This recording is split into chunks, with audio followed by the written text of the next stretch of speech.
bonjour à tous. Donc avant de commencer, je tiens à remercier évidemment toute l'équipe de Égalité et Réconciliation PACA qui m'a fait le plaisir de cette invitation, et plus particulièrement Julien que j'ai eu en contact. Je le remercie pour son accueil, pour son professionnalisme, et je pense que là aussi vous pouvez les applaudir parce qu'ils ont fait du très très bon travail. Ils le méritent.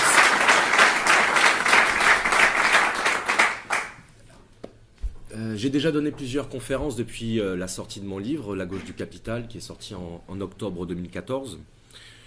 Toutes les conférences d'ailleurs que j'ai données sont disponibles sur mon site internet, donc je vous y renvoie naturellement. Et comme j'ai pour habitude de ne pas faire deux fois la même conférence, eh bien je voudrais aujourd'hui déplacer un petit peu l'axe habituel de mon propos et tâcher d'indiquer non pas des solutions, non pas un programme, et ce n'est pas en ces termes que se pose le problème selon moi, mais plutôt des directions à explorer, à expérimenter, pour essayer de conjurer, dans la mesure du possible, l'aliénation libérale de nos existences. Il faut d'abord que j'explique ce que je désigne sous ce terme d'aliénation. Alors c'est un concept qui n'est plus à la mode depuis en gros les années 70. Les années 70, c'est-à-dire à une période durant laquelle le système libéral était suffisamment confiant dans ses capacités. La relative prospérité économique de l'époque le rendait suffisamment confiant en lui-même pour ne pas redouter la critique philosophique radicale. Et c'est aujourd'hui que ce concept d'aliénation a totalement disparu de notre vocabulaire, que son usage serait sans doute le plus pertinent. Peut-être d'ailleurs faut-il y voir un lien de causalité. Alors souvenez-vous, pour ceux qui ont eu la chance d'avoir à l'école des cours d'instruction civique, à l'époque où l'école avait encore pour mission d'enseigner et non pas d'éduquer, puisque c'est une évidence, mais on ne peut enseigner qu'à des esprits éduqués. On nous enseignait que la République, dont nous étions les futurs citoyens, puisait sa devise et ses principes dans un célèbre document adopté au lendemain de la Révolution française, à savoir la Déclaration des droits de l'homme et du citoyen. Or, dans le préambule de cette déclaration, souvenez-vous, les droits de l'homme étaient décrits comme sacrés, naturels et inaliénables. Et je me suis longtemps demandé ce que signifiait cet adjectif inaliénable. Et ce n'est que tardivement, quand j'ai eu à rencontrer cette notion et à l'approfondir dans le cadre de mes études de philosophie, que j'ai pris l'exacte mesure de la signification de ce terme. Inaliénable, c'est ce qui ne peut pas être retiré à quelqu'un ou à quelque chose. Plus exactement, qui ne peut pas lui être retiré sans le dénaturer, sans l'altérer, c'est-à-dire sans modifier sa nature, sans modifier sa substance profonde et donc, par suite, sa définition. Les droits inaliénables de l'homme, ce sont donc les droits inhérents à sa nature, ce qui explique, du même coup, que ces droits soient aussi qualifiés de naturels. Des droits donc conçus comme inviolables par principe et de manière inconditionnée, comme intouchables au double sens du terme, c'est-à-dire des droits auxquels on ne touche pas. D'où l'adjectif sacré. Le sacré, c'est ce à quoi on ne touche pas. C'est ce qu'on ne salit pas de la souillure du profane. C'est ce qu'on laisse intact, littéralement, c'est-à-dire non touché.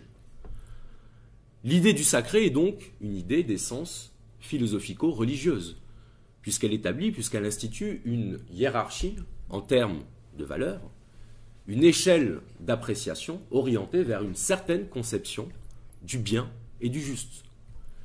Le sacré n'est donc rien d'autre que le sentiment de respect inconditionnel à l'égard d'une norme transcendante et non démontrable par la raison, si on entend par raison l'instrument d'opération intellectuelle fonctionnant sur le principe neutre et objectif de la logique. Le sacré ne s'éprouve pas, le sacré ne se prouve pas, il s'éprouve.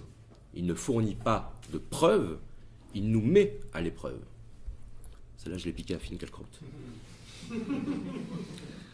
Quoi que ses héritiers en disent, donc, la Déclaration des droits de l'homme et du citoyen de 1789 repose donc bien, à l'image des religions, sur une référence particulière à une idée du bien, à un principe d'origine transcendante, celui du caractère sacré de l'être humain et de ses droits. Le mot homme, d'ailleurs, dans la Déclaration, prend une majuscule. Triomphant sur le plan politique face aux autres idéologies du bien, à savoir, à l'époque, le catholicisme, puisque le protestantisme des Lumières trouvait finalement plus d'affinité avec le libéralisme anglo-saxon qu'avec les évangiles, c'est ainsi, l'histoire est dialectique. Les droits de l'homme allaient ainsi devenir, au fur et à mesure de leur propagation et de leur normalisation, la religion inconsciente de la dite République. Alors je m'adresse immédiatement aux anti-républicains, puisque je dialogue avec tout le monde, y compris avec les anti-républicains, même si je ne partage pas leur position. L'État libéral, l'État dont je fais la critique, ce n'est pas la République. La République reconnaît la notion de sacré, la République reconnaît la notion de bien commun, et la République reconnaît la notion de peuple. Au contraire, le libéralisme ne reconnaît que le droit, l'individu et l'intérêt. Donc je vous demande de bien vouloir y réfléchir. L'actuel simulacre républicain, comme le simulacre démocratique qui lui est attaché, n'ont évidemment rien à voir, de près ou de loin, avec la chose publique, la chose du peuple, l'enceinte sacrée du peuple. Alors, une religion inconsciente, disais-je, d'autant plus puissante qu'elle agit de manière inconsciente, là-dessus, au moins, Freud avait raison. Diffusée patiemment tout au long du XIXe siècle par les intellectuels et les philosophes utilitaristes, libéraux, puis pragmatistes, réinvestie au XXe siècle par la gauche libertaire et relativiste, représentée par la séquence Deleuze, Foucault, Bourdieu, et leur sociologie laxiste, j'ai bien dit laxiste et non pas marxiste, je pense que tout le monde aura repéré la différence, une religion désormais en croisade sur toute la planète pour achever la colonisation de ces deux mondes qu'elle n'a pas encore assujettis à ses intérêts, à savoir le monde pré-libéral de la tradition et le monde antilibéral du socialisme réel. Seule une religion peut combattre une autre religion. En se choisissant aujourd'hui comme ennemi principal l'islam, l'Église libérale allait ainsi recourir à tous les moyens mis à sa disposition pour grossir la masse de ses fidèles, quand bien même ils seraient non pratiquants. Ces fidèles, ce sont nous tous, individuellement et collectivement. Nous qui sommes nés et avons grandi, et pour certains commencé à vieillir, à une époque où les dogmes du libéralisme atteignaient leur forme assimilée, quasi accomplie. Nous avons intégré la logique marchande étant chez moi l'autre nom du libéralisme, au point de même plus remarquer l'absurdité de la situation présente. Alors, entre l'ABCD de l'égalité, j'allais dire l'inégalité, de Najat Vallaud-Belkacem, dont, à mon avis, le seul apport positif, eh bien, c'est qu'il apprend au moins aux enfants les 4 premières lettres de l'alphabet, dans l'ordre, parce qu'après tout, je ne vois pas pourquoi on ne remettrait pas aussi en cause cette construction sociale suprême que représente l'ordre alphabétique, en tant qu'ordre. Je pense que X, Y, Z sont aussi victimes de discrimination, il faudrait s'en occuper. Donc, entre l'ABCD de l'égalité, qui fera bientôt que dans les manuels scolaires de biologie, eh bien, au chapitre de la reproduction, on étudiera directement le plan d'un utérus artificiel et l'évolution de l'indice boursier du fœtus selon les régions du monde, on y vient. Entre ça et le Patriot Act à la française en élaboration depuis les attentats de Charlie Hebdo, rare fois où on a pu assister à une authentique procession sacrificielle, à un véritable pèlerinage vers la sacro-sainte chapelle de la liberté d'expression, les photos de profil Facebook à l'effigie de Charlie ayant remplacé les médailles de la Vierge reçues à l'occasion des communions, sitôt mises, sitôt enlevées, et des enfants de 8 ans mis en garde à vue pour apologie du terrorisme. Le gamin, il est mis en garde à vue pour apologie, il n'a jamais entendu le mot. Du terrorisme, il ne sait même pas ce que ça veut dire. C'est précisément ça, l'aliénation libérale. La dépossession de l'être humain de tout bon sens, de toute raison, de toute clairvoyance, et sa réduction à un pôle émotionnel, fragilisé qu'il est déjà en ces temps d'atomisation sociale et de précarisation économique et affective, des individus donc fragilisés par le quotidien libéral, je ne parle pas de libération, vulnérabilisés par l'hostilité atmosphérique de leur situation présente et impuissants face à l'état actuel des choses, puisque si la plupart d'entre nous avons l'intuition d'une anomalie, eh bien plus rares sont ceux qui parviennent à l'identifier comme telle. L'aliénation libérale, c'est celle qui veut nous voir en lutte contre nous-mêmes. C'est celle qui nous exhorte à la liberté, tout en nous transformant en automates de la marchandise et du caprice individuel. C'est celle qui nous fait confondre désir et volonté, et qui produit en série des individus à la fois orgueilleux et insatisfaits, exigeants avec les autres et tolérants avec eux-mêmes, alors que la décence commune voudrait que l'on renverse cette formule. Ce faisant, et ça permet au moins de gagner un petit peu de temps dans le raisonnement, la croissance du malheur dans notre civilisation représente à elle seule l'impact de cette aliénation, puisqu'elle contredit directement et par la seule expérience quotidienne l'hypothèse libérale du bonheur conçue comme conséquence nécessaire du développement économique et technologique d'une société. On a bien la preuve que non. L'aliénation technologique moderne, qui fait de nous la génération des greffés de Steve Jobs, comme l'aliénation psychologique, ce que j'appelle, à la suite de Jean-Claude Michéa, la philosophie du soupçon, et que je rattache à ce qu'on observe se développer de plus en plus aujourd'hui, et que je désigne sous le terme de paranoïa sociale, qui nous fait appréhender l'autre, là encore, c'est ma propre expression, comme un ennemi négatif. Autrement dit, quelqu'un qui finira tôt ou tard par se retourner contre moi et avec lequel je ne saurais concevoir aucun lien durable sous peine de faire l'expérience d'un échec qui viendrait me confirmer le bien fondé de l'hypothèse égoïste. L'autre, donc, un ennemi en attente, un ennemi en cours de révélation.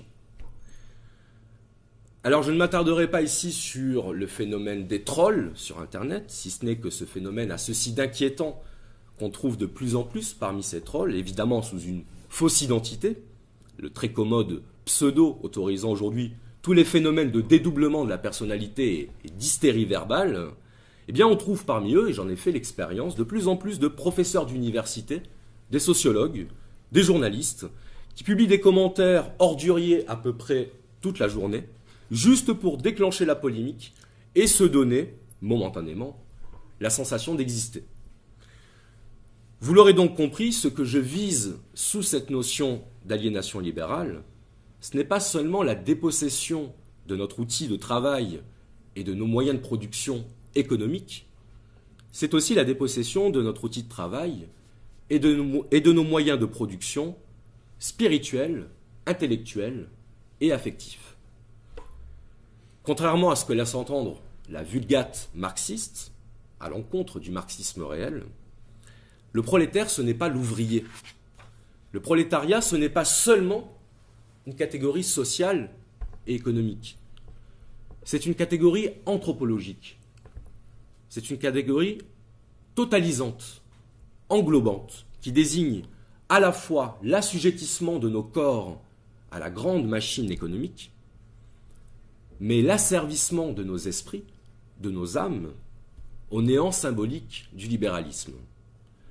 Et pour ceux que ce mot effraierait dans le cadre d'une critique du capitalisme, eh bien je rappellerai que l'âme, cela signifie, en latin, le souffle, ce qui nous anime, c'est-à-dire ce qui nous fait être et nous élève au statut d'homme.